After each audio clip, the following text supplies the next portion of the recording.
With us today, we have a special opportunity to talk with one of the flight controllers here in Mission Control Houston, Anthony Vareha. Welcome aboard. Good to be here.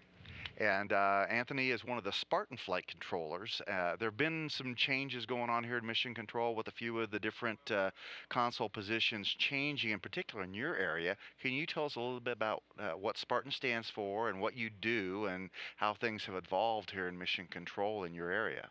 Okay, the hardest part of that question is what Spartan stands for. I think it's Station Power Articulation and Thermal Analysis. It was one of those things where the name sounded cool, and then we kind of filled in the words to make it up. But I started here as a Thor, which is right back over this little divider here.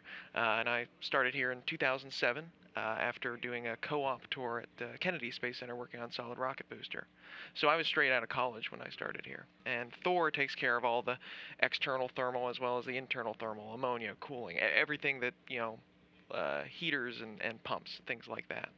Um, and eventually, as part of a effort to streamline our operations here, the Thor officer is being kind of devolved into two separate positions, which is the Spartan, which I just named, and then the Ethos. So all of the external thermal control goes in with Falcon, which is the electrical systems, whereas all the internal thermal control goes in with what is now called Ethos, and so that goes along with their life support duties that the Eclipse officer used to do. So where once was Falcon, Thor, and Eclipse, there is now Spartan and Ethos, and so the path I took was the Spartan console.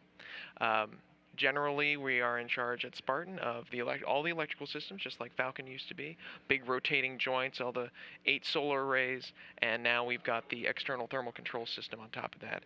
Generally, if you need to put on a spacesuit to go fix our stuff, then that's a Spartan responsibility. Okay, and that's exactly what Sonny Williams and Aki Hoshide had to do last week. And that's one of the reasons we brought you on today, so you could talk to us a little bit about that spacewalk and what was accomplished by the two spacewalkers, and about how the systems are doing now that the repairs have been made. Sure, absolutely. Yeah, great spacewalk last week. In general, we have a cooling system for each of our solar array sets. There's 8 solar arrays.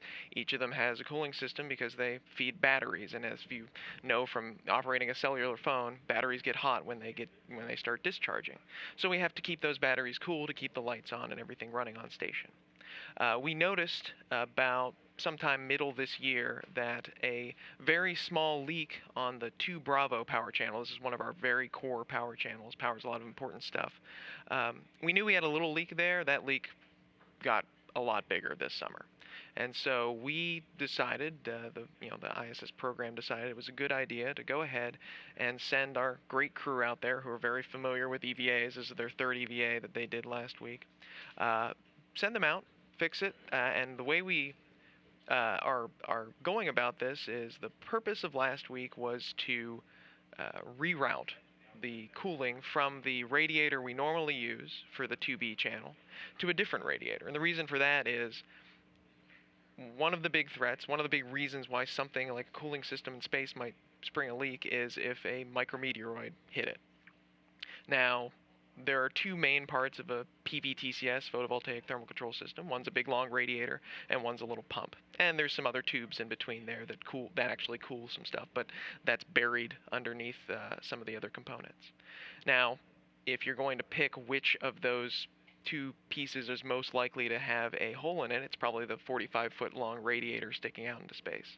And so we decided that a first troubleshooting effort would be to go disconnect that radiator, reroute some jumpers over to an old early external thermal control system, which used to be back before the big long truss got assembled.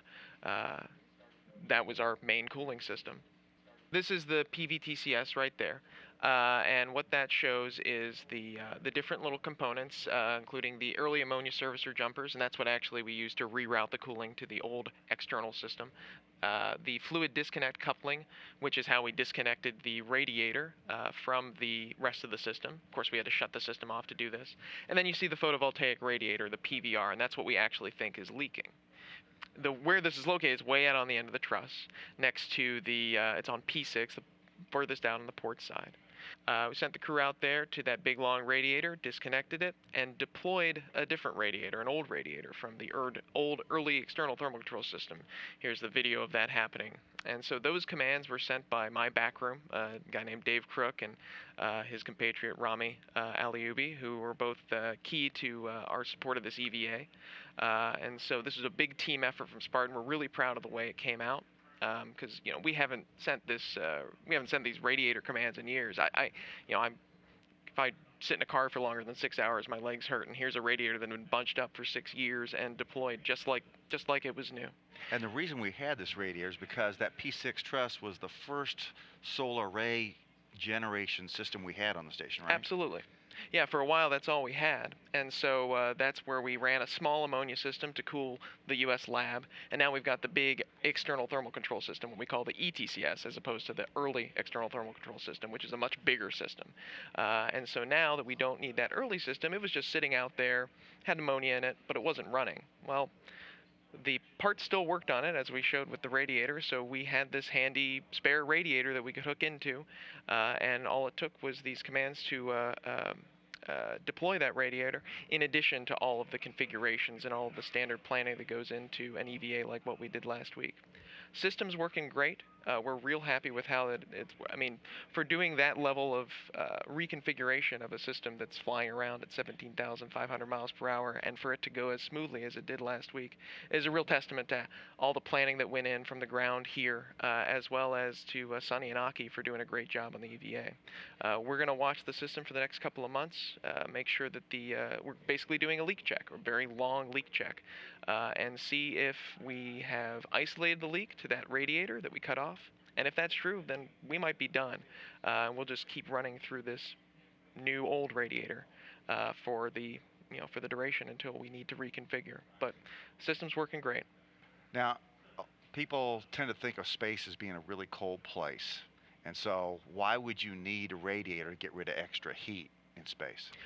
Great question. So as yes, people think of space as being cold, but space is empty. Space doesn't really have a temperature. It's the particles inside space that the errant little molecules of whatever that are floating around that actually have temperature. So it's really just primarily what we deal with is the station and the sun. So the station generates heat by having pumps running, by having electrical power being generated, and the sun is also putting heat onto the station. And we have insulation blankets around a lot of all our components to keep them warm, but you don't want things to get too warm, and so we have to radiate our heat away. There's three ways you can get rid of heat: convection, radiation, and the third one.